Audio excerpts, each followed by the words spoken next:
अस्मद्गुरुभ्यो नमः। लक्ष्मीनाथसमारम्भां नाथयामुनमध्यमाम् अस्मदाचार्यपर्यन्तां वन्दे गुरुपरम्पराम्। श्रीविष्णुचित्तकुलनन्दनकल्पवल्लीं श्रीरङ्गराजहरिचन्दनयोगदृश्यां साक्षात् क्षमां करुणया कमलामिवान्यां गोदाम् अनन्यशरणः शरणं प्रपद्ये। वल्मीकदश्रवणतो वसुधात्मनस्ते जातो बभूव समुनिः कविसार्वभौमः। गोहदे किमद्भुतमिदं यदमीस्वदन्ते वक्त्रारविन्दमकरन्दनिभाः प्रबन्धाः। பகவான் இந்த லோகத்தில் இருக்கிற சேதன வர்க்கங்களை ரட்சிப்பதற்காக பல பல அவதாரங்கள் பண்ணுறான். அப்படி பண்ணியும் அதனால் பயன் பெறாத போது பகவான் ஆழ்வாராகவும் ஆண்டாளாகவும் அவதாரம் செய்தான் என்பதாக சரித்திரங்கள் கூறுகின்றன. அதிலேயும் கூட இந்த ஆண்டாளுடைய அவதாரம் மிகவும் பெருமையாக ஸ்ரீவைஷ்ணவ சம்பிரதாயத்திலே பேசப்படுகிறது.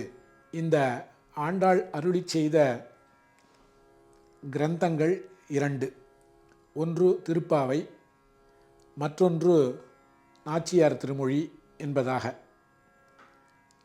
திருப்பாவையுடைய சிறப்பே என்பது 30 பாசுரங்கள், பாடல்கள் என்றும் கூட நம்ம சொல்லலாம் கொண்டது.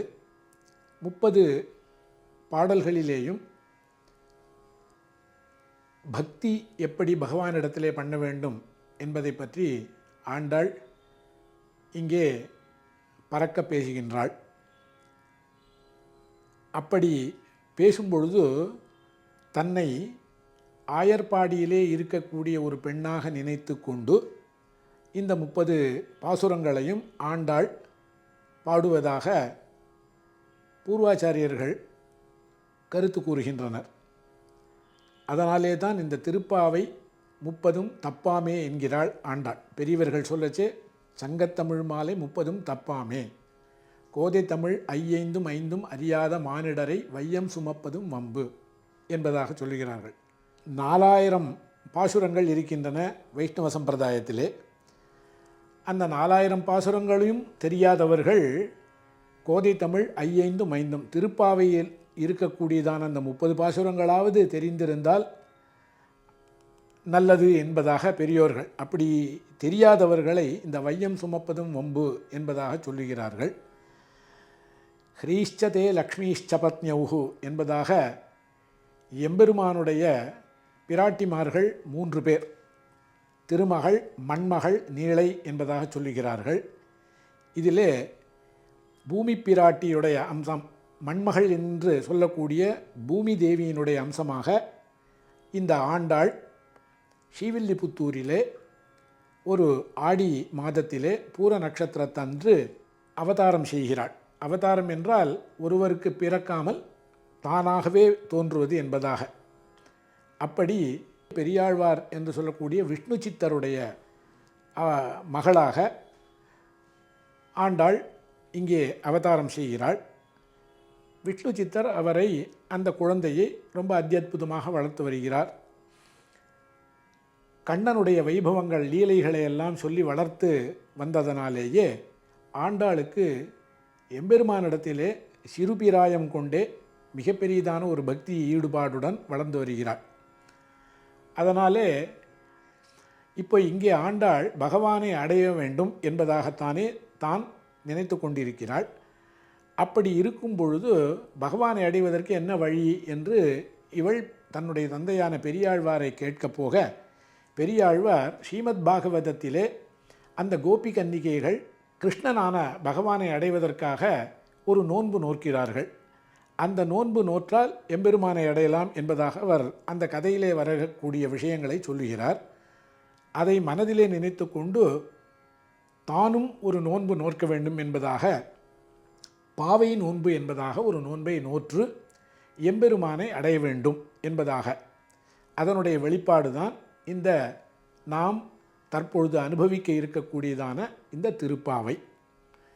இது அத்யற்புதமான ஒரு கிரந்தம் என்பது எல்லோராலும் பாராட்டப்பெற்ற ஒன்று. அதற்காக 2 தனியன்கள் இங்கே திருப்பாவைக்கு அனுகிரகிக்க பெற்றிருக்கின்றன. தனியன் என்பது ஒரு ஆச்சாரியனை பற்றி தனியாக சொல்லக்கூடியதான ஸ்லோகமாக அமைகின்றது.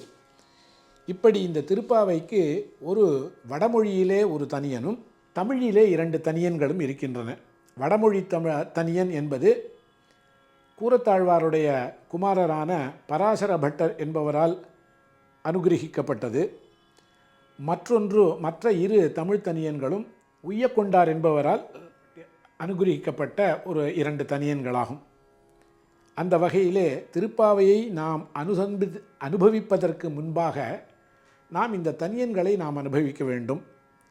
அந்த வகையிலே நீளாதுங்கஸ்தனகிரி தட்டி சுப்தமுத்பூத்ய கிருஷ்ணம் பாரார்த்தியம் ஸ்வம் ஸ்ருதிசத சிரசித்தமத்யாபயந்தி ஸ்வோச்சிஷ்டாயாம் சஜனிகலிதம் யாபலாத்கிருத்ய புங்க்தே கோதா தஸ்யை நம இதமிதம் பூயயே வாஸ்து பூயः. அன்னவயல் புதுவை ஆண்டாளரங்கற்கு பன்னு திருப்பாவை பல்பதியம் இன்னிசையால் பாடிக் கொடுத்தாள் நற்பாமாலை பூமாலை சூடிக் கொடுத்தாளைச் சொல்லு சூடிக் கொடுத்த சுடற்கொடியே துல்பாவை பாடி அருளவல்ல பல்வளையாய் நாடினி வெங்கடவர்க்கு என்னை விதி என்ற இம்மாற்றம் நாம் கடவா வண்ணமே நல்கு. எம்பெருமானுக்கு புஷ்ப கைங்கரியம் செய்து கொண்டிருந்தவர் பெரியாழ்வார். அந்த புஷ்பத்தை ஒரு நாள் தான் அணிந்து அதன் பிறகு எம்பெருமானை அணியும்படியாக செய்த பெருமை ஆண்டாளுக்கு உண்டு. அப்படி பூமாலை சூடிக் கொடுத்த அந்த ஆண்டாள் செய்ததான பாமாலையையும் நாம் அனுசந்திக்க வேண்டும் என்பதாகத்தானே இந்த தமிழ் தனியன் ஒன்று அமைந்துள்ளது. அடுத்ததாக சூடிக் கொடுத்த சுடற்கொடியே தொல்பாவை பாடி அருளவல்ல பல்வளையாய். ஏன்னா லோகத்தில் முக்கியமானது என்ன அப்படின்னாக்கா எம்பெருமானுடைய நிலை 5 நிலைகளிலே எம்பெருமான் எழுந்தருளி இருக்கின்றான். ஸ்ரீவைகுண்டம் என்று சொல்லக்கூடியதான பரம், திருப்பார்கடல் என்று சொல்லக்கூடியதான வியூகம், அதன் பிறகு விபவம், அதாவது எம்பெருமான் எடுத்திருக்கக்கூடியதான அந்த அவதாரங்கள் விபவம் என்று சொல்லப்படுகின்றன. அந்தர்யாமி என்பது ஒவ்வொரு மனிதனுடைய மனதிலேயும் எம்பெருமான் குடிகொண்டிருக்கக்கூடியதான நிலை. 5வது அர்ச்சை என்கின்றதான, இப்போ நாமெல்லாம் கோவிலில் போய் சேவிக்கிறோம் விக்கிரக வழிபாடு, அந்த விக்கிரக வழிபாடு 5வது நிலை. இந்த 5 நிலைகளிலே பகவானான ஸ்ரீமன் நாராயணன் எழுந்தருளி இருக்கிறான். இதிலே இந்த ஸ்ரீவைகுண்டம் என்று சொல்லக்கூடியதான பரம் என்கின்ற அந்த நிலைக்கு இந்த சரீரத்தோடு நம்ம போக முடியாது. வியூகம் என்று திருப்பார்கடலுக்கு போகக்கூடிய நிலையிலையும் இந்த சரீரத்தோடையே போக முடியாது என்பதாக புராணங்கள் சொல்லுகின்றன. விபவங்கள் என்று சொல்லக்கூடியது ஏற்கனவே முடிந்து போன ஒரு விஷயம். ராம அவதாரம், கிருஷ்ணாவதாரம், நரசிம்மாவதாரம், இதெல்லாம் இது அந்தந்த காலத்திலே இருப்பவர்களாலே மட்டுமே அனுபவிக்கப்பட்டதான ஒரு விஷயமாகும். அதனால் இது காட்டாற்று வெள்ளம் போலே என்று பெரியவர்கள் சொல்லுவார்கள் விபவ அவதாரங்களை. அந்தர்யாமித்துவம் என்பது ஒவ்வொருவருடைய மனதிலேயும் எம்பெருமான் இருக்கக்கூடிய நிலை. அது அவர்களால் மட்டுமே உணரக்கூடியது, வெளியிலே இருப்பவர்களுக்கு காட்ட முடியாதது. அப்போ எல்லோரும் சேர்ந்து ஒரு விஷயத்தை ஒத்துக்கொள்ளணும் அப்படின்னாக்க என்ன பண்ணுறது? இப்போது லோகத்தில் பாருங்களேன், எங்கள் அப்பா இவர் அப்படின்னு நம்ம காமிக்கிறோன்னா, அப்பா இருந்தார்னா அவரையே காமிக்கிறோம். தாயார் அம்மா இருந்தால் அம்மாவையும் அப்பாவையும் காமிக்கிறோம் உயிரோடு இருந்தால். உயிர் இல்லை அப்படின்னா அவங்க இல்லை அப்படின்னாக்க நம்ம என்ன பண்ணுவோம் அப்படின்னா ஒரு ஃபோட்டோ எடுத்து வச்சு காமிக்கிறோம் பாருங்கள். அந்த மாதிரி அர்ச்சை என்பது இந்த விக்கிரக வழிபாடுன்னு கோவிலெல்லாம் நம்ம சொல்கிறோமே, அது எதுக்கு அப்படின்னாக்கா ராமன் அப்படின்னு நம்ம சொல்கிறோன்னா ராமன் எப்படி இருப்பார் அப்படின்னு யாராவது கேட்டாக்க நம்ம சொல்லணும் மூலியம். அப்போ இந்த மாதிரி இருக்கார் அப்படின்னு காண்பிப்பதற்காக ஏற்பட்டவை இந்த விக்கிரக வழிபாடு என்று சொல்லக்கூடியதான அர்ச்சை. அதை தான் இங்கே சொல்கிறா. நாடினி இந்த அர்ச்சாவதாரங்கள் பெருமாள் எழுந்தருளி இருக்கக்கூடிய திவ்ய தேசங்கள் என்று சொல்லுவார்கள். அத்தனை திவ்ய தேசத்துலேயும் பெருமாள் அங்கே அர்ச்சாவதார ரூபியாக எழுந்தருளி இருக்கின்றார். உதாரணத்துக்கு சொல்லுவோமே, ஸ்ரீரங்கத்தில் ரங்கநாதர் எழுந்தருளி இருக்கார். அதே போல் திருப்பதியில் திருமலை இல்லையா, மலையில் வெங்கடாஜலபதியாக இருக்கார். இங்கே பார்த்தசாரதி, அங்கே போனோம்னாக்க திருவல்லிக்கேணிக்கு போனோம்னா பார்த்தசாரதியாக இருக்கார் பெருமாள். அப்புறம் கும்பகோணம் போனாக்க ஆறாவது ஆழ்வானாக பெருமாள் இருக்கார். ஒப்பிலியப்பன் கோவிலுக்கு போனோம்னா ஒப்பிலியப்பனாக இருக்கார். திருவள்ளூருக்கு போனோம்னாக்கா வீரராகவனாக இருக்கார். இதெல்லாம் நான் சொன்னதெல்லாம் சில ஒரு இதுதான், உங்களுக்கு ஒரு எக்ஸாம்பிள் மாதிரி. நிறைய இடங்கள் இருக்குது அந்த மாதிரி.